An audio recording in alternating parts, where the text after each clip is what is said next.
அசாமில் பெய்து வரும் கனமழையால் 4 மாவட்டங்கள் கடும் வெள்ளத்தில் சிக்கியுள்ளன. கிட்டத்தட்ட 50,000 பேர் பாதிக்கப்பட்டுள்ளனர்.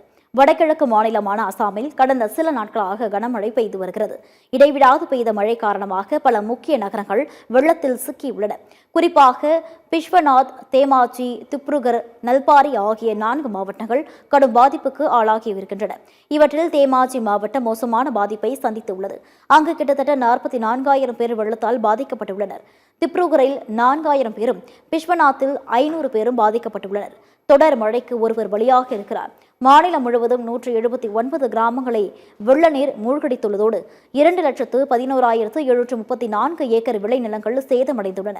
82,883 வீட்டு விலங்குகள், கோழிகள் வெள்ளத்தில் உயிரிழந்து இருக்கின்றன. சாலைகள், பாலங்கள் என உள்கட்டமைப்பு கடும் சேதத்தை சந்தித்திருக்கிறது.